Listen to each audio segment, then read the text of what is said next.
Juan capítulo 12, en el versículo 44. Juan 12, 44 dice, Jesús clamó y dijo, el que cree en mí, no cree en mí, sino en el que me envió. Y el que me ve, ve al que me envió. Yo, la luz, he venido al mundo para que todo aquel que cree en mí no permanezca en tinieblas. Al que oye mis palabras y no las guarda, yo no le juzgo, porque no he venido a juzgar al mundo, sino a salvar al mundo. El que me rechaza y no recibe mis palabras, tiene quien le juzgue. La palabra que he hablado, ella le juzgará en el día postrero. Porque yo no he hablado por mi propia cuenta. El Padre que me envió, Él me dio mandamiento de lo que he de decir y de lo que he de hablar. Y sé que su mandamiento es vida eterna. Así pues, lo que yo hablo, lo hablo como el Padre me lo ha dicho. Este es el resumen que nos está dando Juan cuando Jesucristo ya terminó su ministerio público. Usted recordará que ya estamos en el último instante antes de que arresten a Jesucristo, antes de que lo crucifiquen, antes de que resucite. Estamos en estos últimos momentos. Esta última semana ha sido una semana muy ocupada. El Señor Jesucristo resucitó a Lázaro, al Señor Jesucristo le ungieron los pies y la cabeza con aceite, al Señor Jesucristo le dieron una bienvenida al entrar a Jerusalén con palmeras, entró sentado en un burrito, todo el mundo gritaba Hosana, Hosana, y el Señor Jesucristo empieza a predicar y las cosas como que otra vez no salen muy bien porque a la gente no le gusta lo que Jesucristo predica, no es muy bueno. Entonces esto es tantito antes de que Jesucristo fuera crucificado. Es en el tiempo donde se está ya aproximando la Pascua. Por lo tal, aquí en Jerusalén hay miles y miles de personas. Miles de personas. Entonces, al terminar Juan la historia del ministerio público de Jesucristo, nos empieza a dar este resumen. Un resumen muy, muy resumido. Y si usted recordará, dice, pues a pesar de tantos milagros que hizo Jesucristo, muchos no creían en Él. Y algunos de los que creían, muchos de los gobernantes que creyeron, pues no lo confesaban porque amaban más la gloria de los hombres que la gloria de Dios. Es donde está cerrando Juan. Ahora nos recuerda algunas palabritas que el Señor Jesucristo dijo en un momento o en otro de su ministerio. Y dice aquí en el primer versículo, el versículo 44, que Jesucristo dijo, el que cree en mí, no cree en mí, sino en el que me envió. El que cree en mí, no cree en mí, sino en el que me envió. Es algo que vemos muy seguido del Señor Jesucristo, Él comparándose con Dios Padre, haciendo una asimilación tan cercana, casi imposible de distinguir uno del otro. Colosenses capítulo 1, versículo 15 dice bien claro que Jesucristo es la imagen del Dios invisible, dice Colosenses 1:15. Jesucristo es la imagen del Dios invisible. Y luego dice, el primogénito de toda creación, Colosenses 1:15. Cuando dice primogénito en Colosenses 1:15, no está hablando el primer creado, el primer ser nacido. Otra vez aquí la palabra que se usa es la palabra protocos, está hablando de rango, el primer rango de la creación, el mero, el jefe, la autoridad de la creación, el que tiene el rango más alto. Y luego dice Jesucristo en el versículo 45, el que me ve, ve al que me envió. El que me ve, ve al que me envió. Otra vez, tan cercana la distinción que hace el Jesucristo con Dios Padre. Dice, el que me ve a mí, ve al que me envió. Allá en Juan 1, versículo 18, dice, a Dios nadie le vio jamás, pero el Hijo, dice, el unigénito Hijo, Él le ha dado a conocer. El unigénito Hijo que está en el seno del Padre le ha dado a conocer. Y entonces aquí dice Jesucristo, el que me ve a mí, ve al que me envió. Ve al que me envió. Colosenses capítulo 2, versículo 9 nos habla a través de Jesucristo y dice que en Jesucristo habita corporalmente toda la plenitud de la deidad. En Jesucristo, dice Colosenses 2, 9, habita toda la plenitud de la deidad.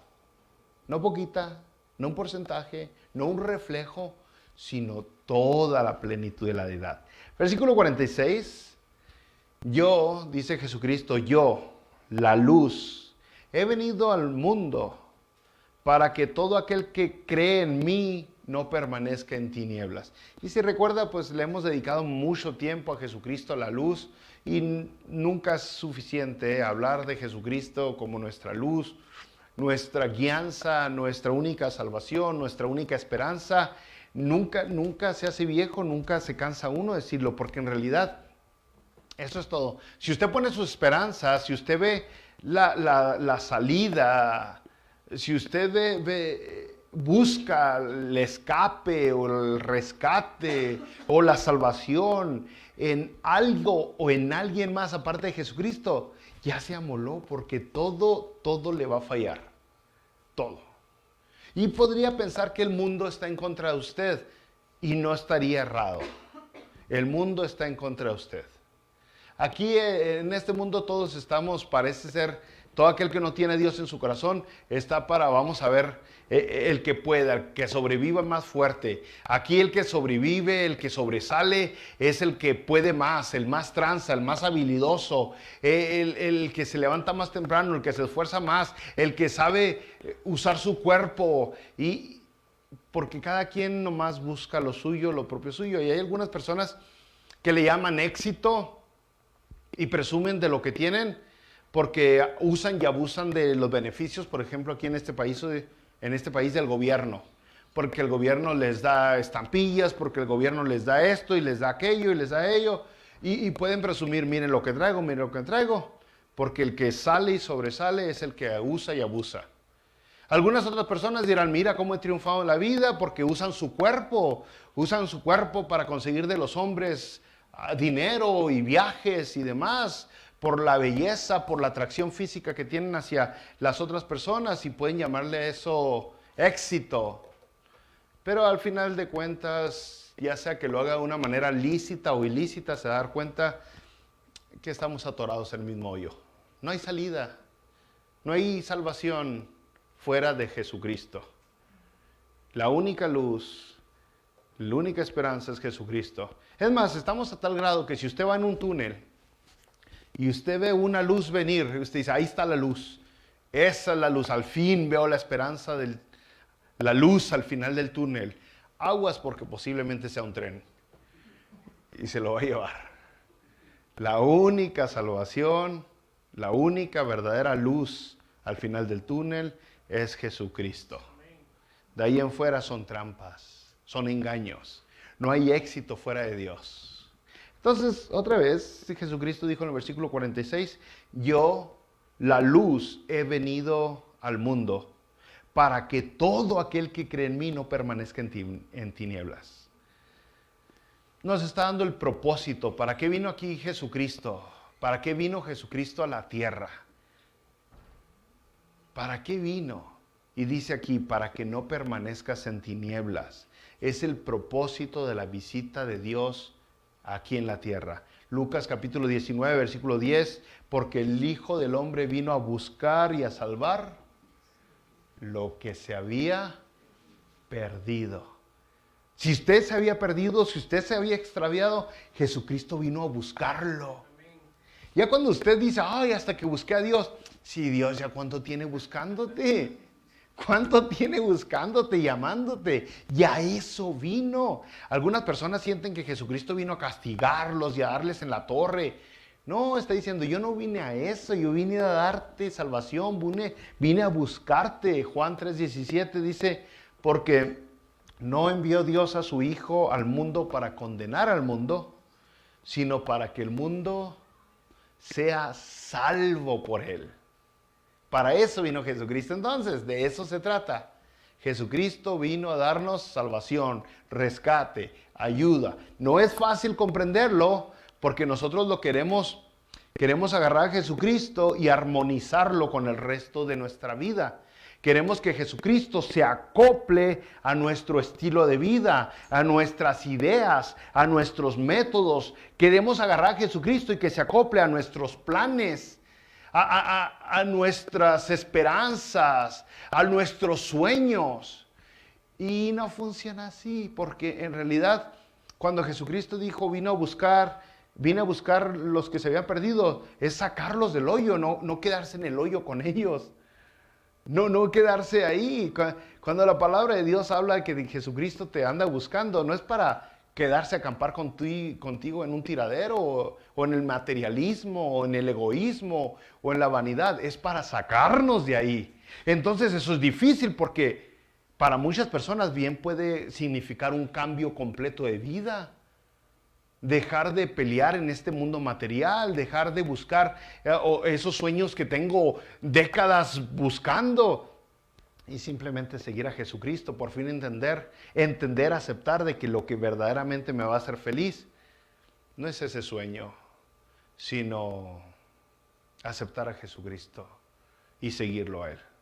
No más, de eso se trata, ¿no?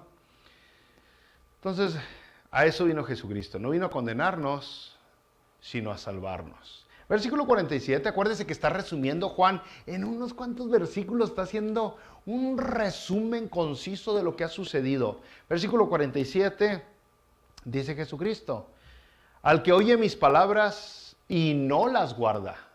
Aquí es una frase negativa, al que oye y no las guarda. Ya en otras ocasiones nos había enseñado, por ejemplo, la parábola de los dos obradores, el que fincó la casa sobre la arena y el que fincó la casa sobre la roca. El que fincó la casa sobre la arena es el que escuchó las palabras y no las hizo. El que fincó la casa sobre la roca, buen fundamento, es el que escuchó las palabras de Jesucristo y las hizo. Aquí dice Jesucristo, al que oye mis palabras y no las guarda, yo no le juzgo, porque no he venido a juzgar al mundo, sino a salvar al mundo.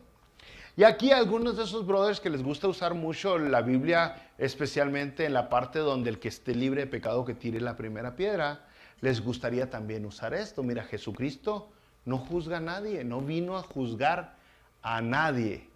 No vino a eso. Dice otra vez Jesucristo, yo no te juzgo. No he venido a juzgarte, sino a salvarte. Usted respira así, ok. I got it. Ok. Pero luego dice, el que me rechaza y no recibe mis palabras, tiene quien le juzgue. La palabra que he hablado, ella le juzgará en el día postrero. I don't get it. Y es un poco contradictorio porque Jesús dijo, yo no te juzgo, pero lo que dije te va a juzgar. Lo que sabes te va a juzgar. El conocimiento que tienes es lo que te va a freír. Eso, lo que has escuchado. No te va a dar juicio sobre algo que desconoces, sobre algo que no sabías, sobre algo que desconocías, sino sobre lo que sabes. Y dice Jesucristo, yo no te juzgo, tú tienes quien te juzga. ¿Qué es lo que te juzga? La palabra que he hablado. Ella te juzgará. Esa es la palabra que juzga. La palabra que juzga. ¿Cuál es la palabra que juzga? La que usted sabe, la que Jesucristo habló, que usted sabe, la que Dios habló, que usted sabe, que usted conoce. Hay gente que habrá cosas que no saben. Hay cosas que a lo mejor gente no sabe y no se le va a juzgar por lo que desconoce. Pero hay cosas que la gente sabe y por eso se le... Mire, ejemplos, vamos a ver ejemplos son buenos. Lucas 12, 47 al 48. Aquí el Señor Jesucristo nos da una enseñanza tremenda, pero nomás vamos a agarrar del 47 al 48 en Lucas 12. Aquel siervo, dice, aquel siervo que conociendo la voluntad de su Señor, no se preparó, ni hizo conforme a su voluntad, recibirá muchos azotes. Dice, aquel siervo que conocía la voluntad del Señor, y aunque conocía la voluntad de su Señor, no se preparó, no hizo conforme a la voluntad de su Señor, va a recibir muchos azotes. Más, Lucas 12:48 ahora, más el que sin conocer que la voluntad, el que sin conocer la voluntad hizo cosas dignas de azotes, será azotado poco. Será azotado poco, porque a todo aquel a quien se haya dado mucho, mucho se le demandará. Y al que mucho se le ha confiado, más se le pedirá. Eso es lo que Jesucristo está diciendo. Mientras más conoces, ay, prepárate, chiquito, más se te exige, más exigencia tienes en tu vida. Lo que te juzga es lo que conoces, lo que sabes.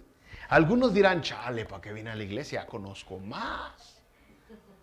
Y hay algunas personas que ya están llenotas en la cabeza de conocimiento. Hay unas personas que conocen mucha Biblia, pero no viven nada. Hay personas que usted les dice algo y ellos le dicen, oh, sí, en Mateo capítulo 12, oh, ya en Romanos capítulo 8, oh, ya en Hebreos capítulo 2, oh, ya, y le sacan la Biblia, pero su vida está muerta espiritualmente. No viven nada, pueden hablar muchos, hasta se levantan así la barbilla para presumir que tanto conocimiento tienen, pero su vida no demuestra nada de espiritualidad. Recibirá muchos azotes. En otras palabras, mire, otro ejemplo, unas ciudades. Capernaum, Mateo 11, 23 al 24, nos da un ejemplo Jesucristo de estas ciudades que se les predicó mucho. Y dice, tú, Capernaum, que eres levantada hasta el cielo, hasta el Hades serás abatida. Quien no sabe, el Hades es el infierno. Hasta el Hades serás abatida, porque si en Sodoma se hubieran hecho los milagros que han sido hechos en ti, habría permanecido hasta el día de hoy.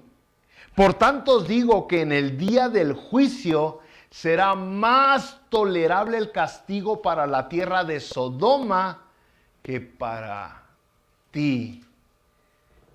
Capernaum tenía un conocimiento tremendo, se le predicó, rechazaron a Jesucristo, rechazaron a los enviados de Jesucristo, pero no había ignorancia, sabían, se les predicó, se les anunció, se les avisó.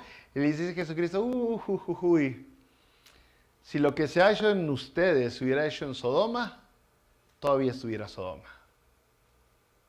Pero van a ver qué tan severo va a ser el castigo en el día del juicio para ustedes a comparación de para Sodoma.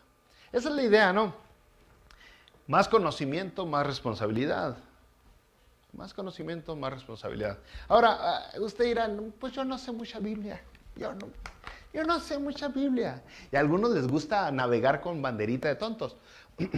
No todos, 2, 3, ¿no? Pero decían, yo no sé. ¿Cuántos de ustedes saben que mentir está mal? A ver, levante la mano.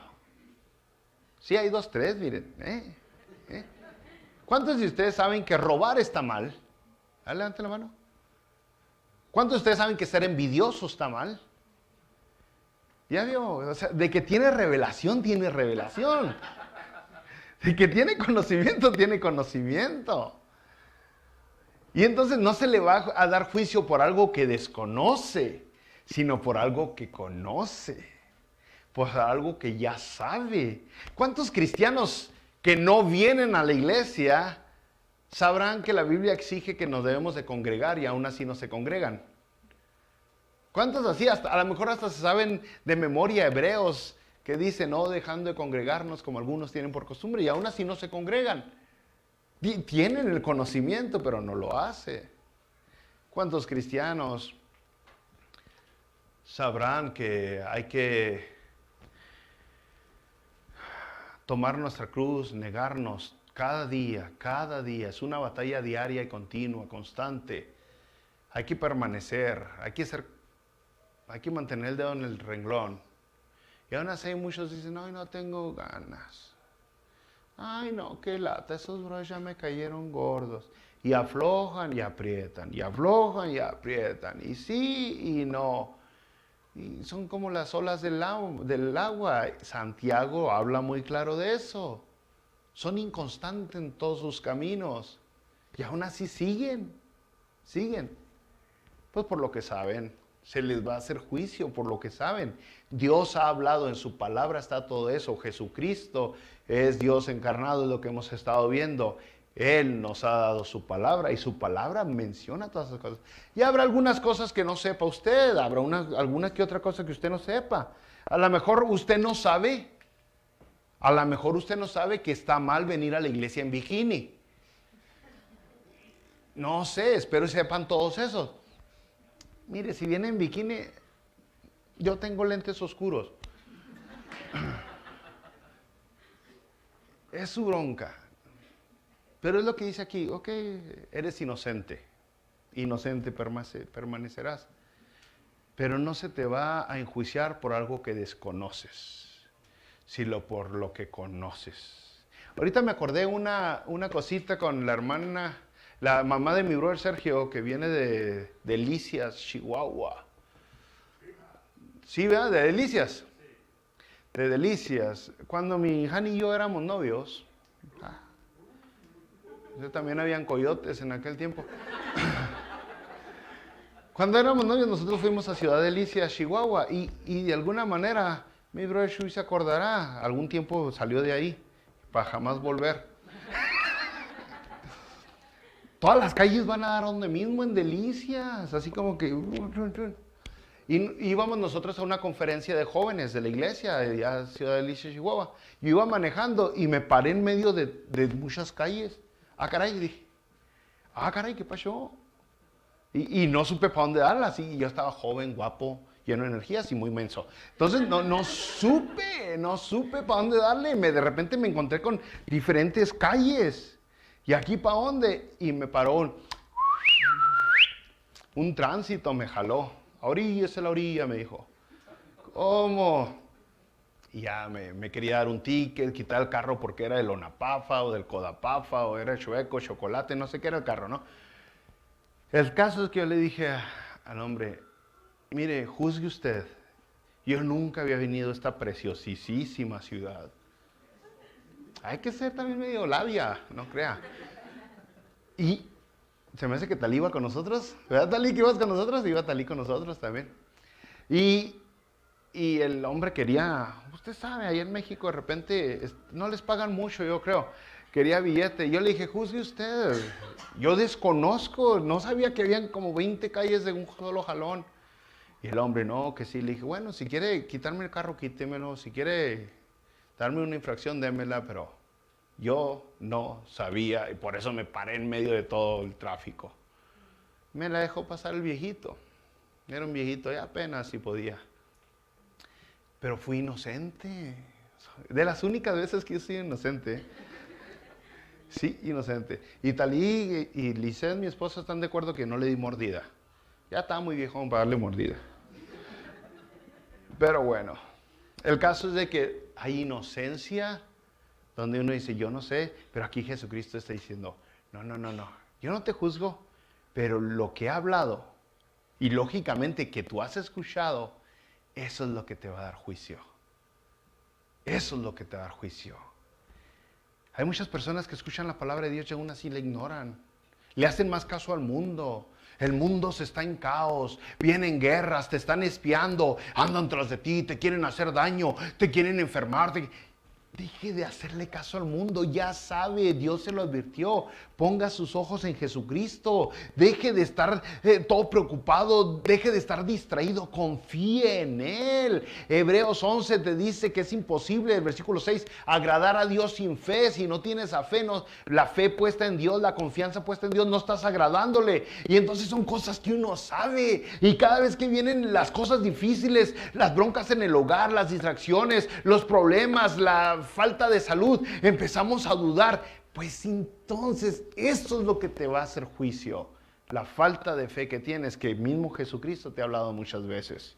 Y podríamos hablar mucho más. Pero recuerden, mientras más conocimiento, más responsabilidad. Más responsabilidad. Todos sabemos algo de la palabra de Dios. Todos nacimos conociendo la voluntad de Dios dentro de nuestros corazones. Todos nacimos sabiendo que ciertas cosas están mal.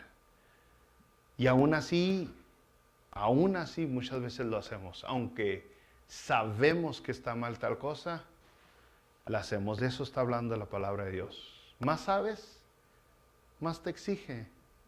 Más conocimiento tienes. Por eso Santiago dice, no se hagan muchos maestros. Aguas.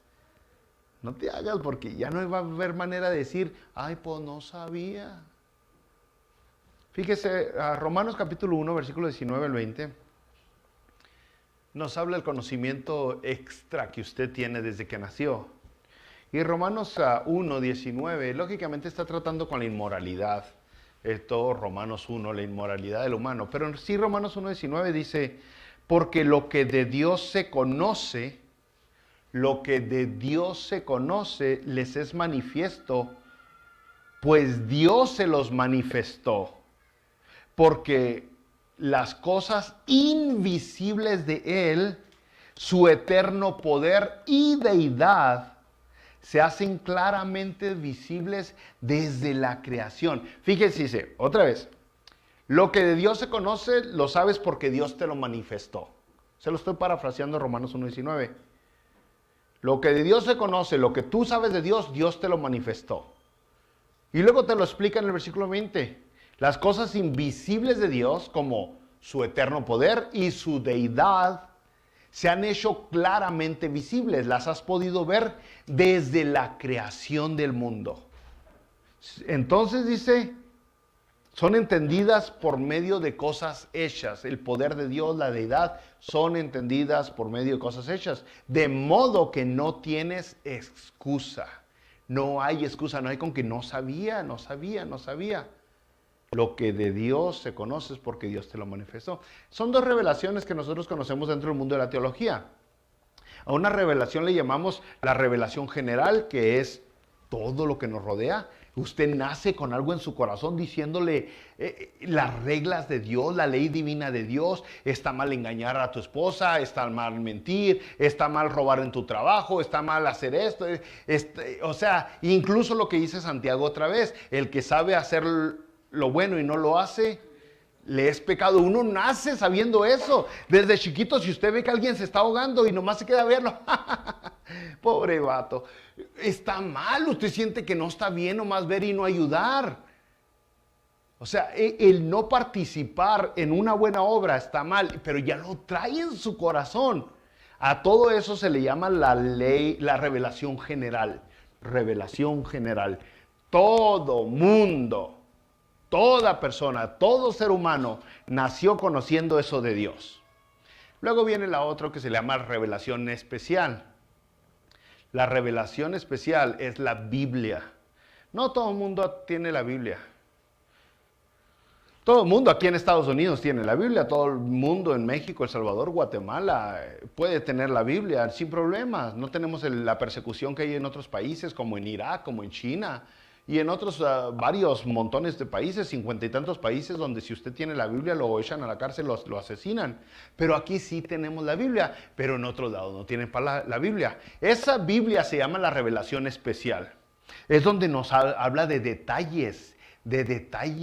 Y muchos de ellos ya estaban en nuestro corazón. Entonces, si usted no tiene la Biblia, usted no sabe que se tiene que congregar. Si usted no tiene la Biblia, no, mira ese cerro, ese cerro me está diciendo que hay que congregarnos. No, no le va a decir el cerro eso. Él le va a hablar de las maravillas de Dios. Los cielos declaran la gloria. ¿Se acuerda el versículo? Entonces, si no tiene la Biblia, usted no sabe, por ejemplo, que hay que serle fiel a Dios con sus finanzas. Una nube en forma de billete. No, tiene que leer la Biblia. Incluso si usted no tiene la Biblia, usted no va a conocer del sacrificio que hizo Jesucristo por sus pecados, porque ese sacrificio, esa historia del sacrificio de Jesucristo está escrito en la Biblia. Pero aún así, usted sabe mucho de Dios. Toda la gente sabe mucho de Dios. Aquellos que nacen en otros países donde la Biblia es prohibida, les entra una hambre por buscar a Dios. Y hay cientos y miles de testimonios de personas que dijeron, tiene que haber más que eso. Tiene que darnos Dios más revelación que lo que yo conozco a través de las tormentas, del cielo, de las estrellas, de los planetas, el ver los animales, el ser humano, que todos me hablan de que un ser inteligente nos creó. Tiene que haber más. Y entonces estas personas empezaron a buscar y llegaron a la palabra de Dios y ¡pum! Ahora dan unas predicaciones asombrosas. Ellos vienen a decir, yo vine a creer en Dios por las revelaciones general. Y la revelación en general me llevó a la revelación especial, donde me di cuenta las grandes verdades de Dios. De eso está hablando. Nadie llega al cielo sin Jesucristo. Nadie llega al infierno siendo inocente. Ni una sola persona. Ni una sola persona llega a la condenación siendo inocente. Cada uno de nosotros tomamos nuestras propias decisiones basados en la información que tenemos. Si ¿qué información tiene usted? Esa información es la que va a dar cuenta. Entonces ya ve que está medio rarón, porque Jesucristo dijo, yo no te juzgo. Ay, qué chido, Jesús no me juzga. Pero lo que dije te juzgo. Pues que ya me moló. Es la misma cosa, dirá usted. O sea, es lo mismo. Es el mismo gato, no es que revolcado. No hay de otra. Las palabras de Jesucristo son las que están hablando fuerte. Así que, ¿qué es lo que usted sabe que hay que hacer y qué es lo que sabe que no tiene que hacer? Porque es lo que Dios le va a exigir. ¿Qué es lo que ha aprendido? Algunos de ustedes ya tendrán, a muchos de ustedes ya tengo meses de conocerlos. Algunos de ustedes ya tengo años de conocerlos. ¿Cuántos tienen más de un año viniendo aquí a la iglesia? A ver, levante la mano. Mire, ya hay varios. ¿Cuántos tienen más de 3 años viniendo a la iglesia? Levante la mano. Mire, y así somos chiquito el grupo, pues, pero sí tenemos. A ver, otra vez levante la mano los de más de 3 años. Levante la mano.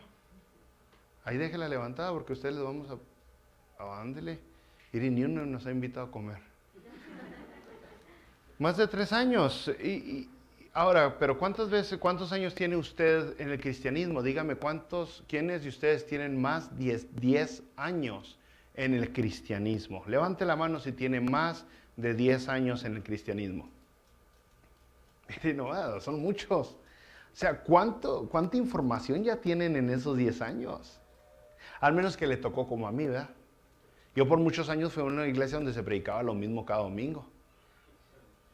Lo mismo cada domingo. Y para el colmo, el pastor te usaba los mismos zapatos y el mismo saco.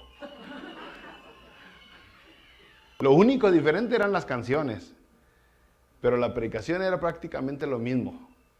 Era, te vas al infierno, te va a ir gacho, mejor ora y diezma. Entonces, cuando uno le predican lo mismo, no crece mucho, ¿no? No crece mucho. Un versículo y de ahí te sacó toda la predicación. Pero yo sé que ustedes tienen mucho conocimiento y de ese conocimiento es del que está hablando la palabra de Dios. Versículo 49, dice Jesucristo volviendo a Juan 12, 49. Porque yo no he hablado por mi propia cuenta. El Padre que me envió, Él me dio mandamiento de lo que he de decir y de lo que he de hablar. Y sé que su mandamiento es vida eterna. Así pues, lo que yo hablo, lo hablo como el Padre me lo ha dicho. ¿Sabe que cuando Jesucristo hablaba en estos tiempos, la gente batallaba mucho para comprender, para aceptar las palabras que Jesucristo estaba diciendo como autoridad? Veían a Jesucristo, lo veían como un hombre, como un humano común y corriente. Entonces veía que decía palabras grandes como yo soy la luz, yo soy el pan de vida, yo soy el buen pastor. Batallamos, este es un hombre y no más, es un hombre, se acuerda hasta aún la palabra dice que es inatractivo. Entonces Jesucristo constantemente, para que entiendan lo importante, ya que ellos estaban batallando para ver la importancia de sus palabras, estaban batallando para reconocer que esas palabras tenían salvación y vida eterna. Y Jesucristo, para que estos agarraran la onda, les dice, lo que yo estoy diciendo viene del cielo directamente, viene de Dios directamente, Dios Padre es quien está hablando estas palabras directamente, para que la gente entendiera, porque la gente lo único que veía al ver a Jesucristo era un hombre común y corriente, sencillo. Ya está bueno, está chida la predicación. Es como la predicación de hoy. Puede ser que usted tenga una de dos posiciones. A lo mejor usted se da cuenta que estoy leyendo todo de la palabra de Dios y diga, lo que se habló en la iglesia hoy es palabra de Dios. O a lo mejor usted diga, son ideas del brother Herminio, son ideas del pastor nomás. Son ideas del pastor, es lo que él piensa. Entonces, si usted piensa así, usted va a salir de aquí y se le va a olvidar todo lo que se dijo rápido. Se le va a olvidar, se le va a ir, no va a poner en práctica nada, no va a recordar nada. Para mañana se va a olvidar. ¿De qué se trató la predicación? ¿Quién sabe? Ni sé. Es más, a lo mejor ahorita en la tarde, cuando le haga efecto la cena, se le va a olvidar todo. Pero si usted reconoce que es la palabra de Dios que se está leyendo, usted le va a tomar la seriedad que está demandando, que está exigiendo. Y eso es lo que vemos que Jesucristo está diciendo. Para que vean la seriedad del asunto, les dice, estas son las palabras que Dios Padre me dio, que Él me ha dado para que se las dé. Son las imitan. Vean la autoridad con las que vienen, vean la importancia, vean lo significativo. Aún así mucha gente no agarraba la onda. Y el día de hoy, pues ni se diga, porque hay personas que batallan para reconocer la Biblia como la palabra de Dios. Muchas religiones ven a la Biblia como un libro más. Algunos dicen, no, la Biblia tiene la palabra de Dios. O sea, hay partes en la Biblia que sí son la palabra de Dios y hay partes que no son. Hay otros como nosotros que reconocemos que toda la Biblia en su totalidad es la palabra de Dios. Es la máxima autoridad de conducta del ser humano. No hay nada por encima de la Biblia. Pero entonces, cuando ven a la Biblia como algo más o no reconocen la autoridad de Dios, no ven que es la palabra de Dios, pues entonces van a batallar para ponerle atención. Incluso van a esperar que el pastor... es muy triste, brothers. Para mí, yo les digo, el Señor, por gracia de Dios, aquí nos tiene pastoreando esta iglesia. Pero es muy triste cuando algún brother viene y predica pura emoción, pura motivación personal, predica puras historias que no están en la Biblia y la gente dice, ay, qué chida estuvo la predicación, ay, qué duro, es como un cachetadón con mano mojada, porque no se predicó la Biblia. Fue un hombre el que estuvo contando historias. Oh, sí, que hace algunos años allá, que hace unos... Pero la Biblia en sí, se usó un versículo por acá, un versículo por allá. Pero como le llegaron a sus sentimientos, como le llegaron a sus emociones, como atendieron alguna situación que usted sintió, ay, qué rico me estoy sintiendo. Usted dijo, ay, qué buena estuvo la predicación, cuando en realidad no fue la Biblia. Usted y yo tenemos que exigir la Biblia siempre. Y hay veces que la Biblia nos va a hablar de una manera práctica, instantánea, y vamos a decir, wow, ahora sí me está dando la Biblia. Y hay veces que vamos a decir, wow, pues no sé cómo aplicar esta Biblia, esta palabra el día de hoy. A lo mejor alguno de ustedes quiere que yo predique hoy sobre el dinero, sobre las finanzas. Vamos a hablar sobre las finanzas, el matrimonio, la mujer no sea tan gastona, el hombre, no trabaje más. A lo mejor quieren que hable así, con esos fundamentos. A lo mejor quieren que hable del matrimonio. El matrimonio, tienen que amarse, tienen que respetarse, tienen que cuidarse. La mujer quiere que le consientan y le traigan chocolates y ositos de peluche. Y el hombre pues le gusta un masajito en los pies y le gustan otras cositas que después les digo. Y así se va a sanar el matrimonio, se va a restaurar. Los hijos, relación entre padres e hijos. Los hijos lo que quieren son unos padres que los entiendan, que los comprendan, que los motiven, que los ayuden a seguir adelante. Y ustedes escuchar todo y dicen, ¡ay, qué buena estuvo la predicación. ¿Cuántos versículos usé hasta ahorita? Ninguno. Pero la gente se empieza a sentir chido, que es cierto. Y el varón, si usted no reconoce que su esposa tiene emociones, sentimientos, usted la está lastimando. Usted, ay, sí es cierto, pastor, dígale. Pero estamos menospreciando la palabra de Dios, porque la palabra humana, como Santiago dijo, es doctrina demoníaca. Nos llega a los sentimientos, nos llega a las emociones, y muchas veces creemos que es práctico. Aún en el aspecto de superación personal, son las predicaciones más populares. Tú puedes salir adelante. Dios te dio todo para que tú salgas adelante y no te dejes poner la otra mejilla. Era de otros tiempos. Ahorita defiende, pelea por tus derechos. Tú sigue adelante. Si tu esposa te falta respeto, exige respeto. Y entonces la gente empieza a seguirse por ese caminito que le gusta más, y la Biblia cada vez más es menospreciada. A tal grado que muchos miembros de la iglesia, cuando alguien les predica así, dicen, qué buena estuvo la predicación. Pero eso no fue predicación. O sea, yo he visto al Chavo del Ocho usar más Biblia que eso que le dije. Y es en serio. Y es triste cuando nosotros escuchamos la Biblia y escuchamos una plática de motivación personal y nos gusta más la motivación personal. No entendemos que estamos desechando lo bueno, lo sabroso, lo de vida eterna, lo que tiene efecto en lo invisible y en lo eterno, en lo espiritual, por algo temporal, pasajero, por atender emociones. Y ese es un peligro grande, un peligro enorme. Si usted recordará Hebreos capítulo 4, versículo 12, uno de los versículos más conocidos con respecto a la palabra de Dios, hablando de la misma palabra de Dios, dice, porque la palabra de Dios es viva y eficaz. Ninguna charla motivacional es viva y eficaz. La palabra de Dios sí es viva y eficaz. Y luego dice, y es más cortante que toda espada de dos filos. Y es por eso que muchos no quieren la Biblia, porque a veces duele, a veces corta, a veces cala. Y aquí dice, la palabra de Dios es más cortante que toda espada de dos filos y penetra hasta partir el alma y el espíritu, las coyunturas y los tuétanos, y discierne los pensamientos y las intenciones del corazón. Esa es la palabra de Dios. Eso es lo que Jesucristo está diciendo. Lo que yo hablo es la palabra de Dios. Apréciala, valórala, reconócela, mírala como autoridad. Es la que te va a dar la salvación, es la que le da significado a tu vida, es la que le da propósito a tu vida, es la que te da a saber, te da el conocimiento de quién eres y para dónde vas y dónde debes de estar ahorita. Es la palabra de Dios. Y esa palabra, al final de cuentas, es la que te va a juzgar. No hay motivación personal que la vaya a juzgar.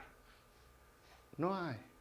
Ahora, no me malinterprete. La Biblia habla mucho sobre relaciones matrimoniales. La Biblia habla mucho con relaciones entre padres e hijos. La Biblia habla mucho sobre administración de dinero y demás.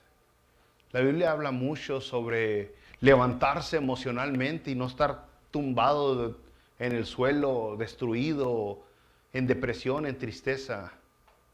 Pero todo siempre da vueltas alrededor de Jesucristo, no alrededor del individuo, de nosotros. Porque siempre todo es para la honra y la gloria de Dios, no para la honra y gloria del ser humano. Yo los voy a invitar a orar, brothers.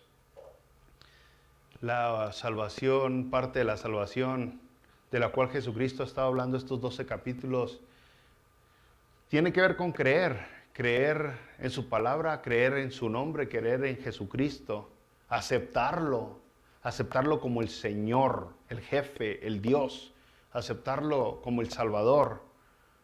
Tiene que ver con arrepentirse de la salvación, arrepentirse, dejar de hacer lo que está haciendo y tomar otro rumbo, otra ruta, no nomás sentirse mal por lo que hizo y continuar haciéndolo. No, eso no es arrepentirse.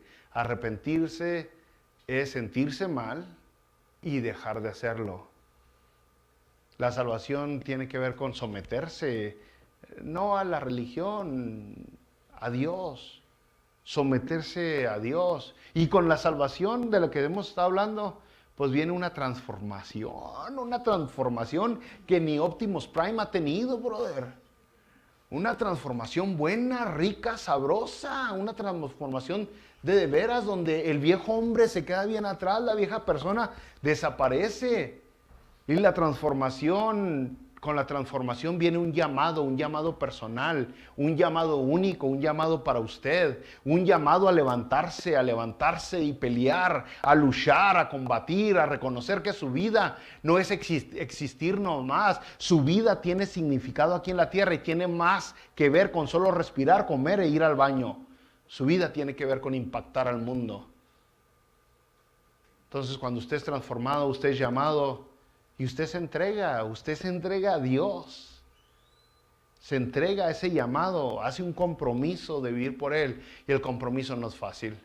El compromiso trae muchos retos, muchos problemas, muchas dificultades, pero no hay nada más gratificante que comprometerse.